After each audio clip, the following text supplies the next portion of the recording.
My wife lied to the police about my stepdaughter. My life took an unexpected turn the day that my 17-year-old son, Justin, showed up at my office in tears. My son has never been the emotional kind, and it's safe to say that I had never seen him so upset before, not even when he broke up with his longtime girlfriend a year ago. So, for him to show up at my work office in the middle of the day with tears streaming down his face, something terrible must have really happened. Once Justin was calm enough to explain to me what happened, he started by saying that he had a weird suspicion about his 19-year-old stepsister Melanie. Over the past week, she had been going on shopping trips with her friends and boasting about what she bought to her Instagram followers. This was strange for a very good reason. She could never afford to buy the sort of designer goods that she was boasting about. In addition to the extravagant shopping trips, she had also been online shopping like crazy. Justin told me that on more than one occasion, he would come back home from school and find a bunch of packages that had been delivered to our house. Her behavior raised the alarm for him, because Melanie was unemployed. I did give her and my son a monthly allowance, but it wasn't so much that she could afford to buy designer goods. I was the breadwinner of the family, and I knew for a fact that neither my wife nor my stepdaughter could afford those kinds of luxuries. Justin and Melanie never had a good relationship, with her being hostile toward my son for most of the time, so communication between them was almost non-existent. He told me that he did ask her about her shopping trips and how she could afford them, and Melanie shut him down pretty quickly, telling him not to poke his nose into her business. My son could sense that something fishy was going on, so he decided to check on his life savings that he kept enveloped in his wardrobe just in case, and it's a good thing that he did. When he grabbed the envelope that contained a bit over $1,000, which he had saved after working his butt off for a couple of years, he discovered that all his money was gone.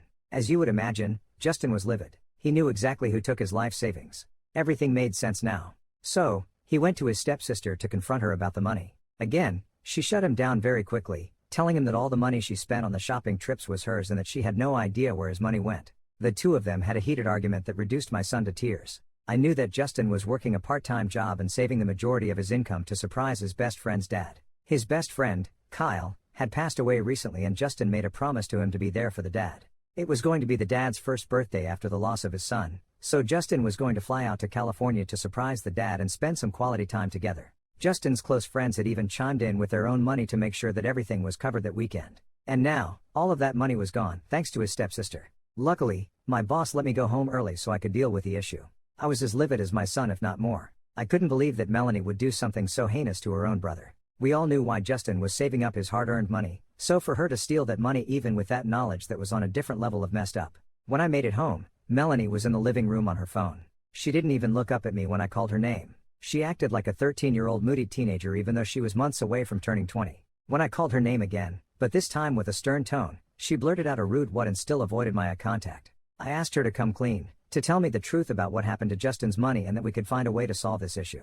However, Melanie denied ever taking the money. She even told me to mind my own business and not to question her about something so ridiculous ever again. Her tone was arrogant and borderline unacceptable, and my patience was running thin. I explained to her that Justin's savings simply didn't vanish into thin air and that all fingers were pointed at her, and she just shrugged her shoulders at me. Instead of getting into a heated and probably fruitless argument with her, a brilliant idea popped into my mind. We had those dog surveillance cameras in many places around the house that we used to monitor our dogs, and there was one installed in the hallway where the bedrooms were. We had a simple rule that my wife and I set in place to avoid any conflict around the house. Neither Justin nor Melanie were allowed to go into each other's room in their absence for any reason whatsoever. So, if I catch Melanie on the surveillance footage walking toward Justin's bedroom, it would be damning evidence for her. And surprise, surprise, that was exactly what I saw when I checked the footage from a week ago. It's true that it only recorded her legs, but it was clear that she was headed toward Justin's bedroom and she walked out less than 5 minutes later. With the evidence in hand, I told Melanie that there was no point denying it. She clearly was the one who stole the money. Around 8 a.m. I started receiving a ton of texts from my stepdaughter.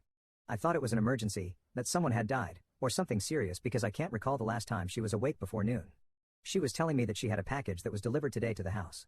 She asked me to contact the landlord to pick it up because when she tried, the landlord wouldn't give it to her. She wanted me to help her get a package that she stole my credit card to buy. Today was my last day at my job before I transferred 6 hours away to crash on my mom's couch because Kay stole from my son and I, leading to me divorcing her mom. Text after text damn near demanding I do it right away. After work I went and got it. It had my name on it. She put it in my name to avoid it getting flagged by my credit card company. It was a partial order from when she went on a shopping spree. The items had been back ordered. It was a box of makeup from Sephora. I opened it. Again, it was in my name. It was over $200 for 4 little things. There were also a ton of little sample products. I took a picture of it and sent it to her. She started thanking me and how I saved her night out because she ran out of foundation. She was talking to me like I was her buddy, all excited. My jaw literally dropped at the audacity she had. She ruined my son's senior year and she thought I was going to help her so she could go out tonight with her friends. She didn't respond to my son when he tried begging for his money back but had the nerve to ask me to help her. I took it to Sephora to get a refund, but because the card that was used to purchase it was frozen I couldn't get cash. The girl working said she could return the store credit to Kay's account. Absolutely no, I think the F not. So I took her package to an organization that helps women get ready for job interviews so they can get back on their feet. I texted her that they said thank you and that it would really make a difference since donations were low.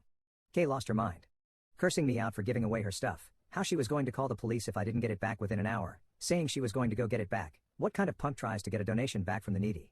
I ruined her night because now she doesn't have any foundation makeup, and how dare I think it's okay to do this to her. The last and only text response I gave was I would probably avoid the police right now, especially since mommy is out of town for work. Who would bail you out? I got her package that I didn't even know about, which ended up adding more fuel to my case.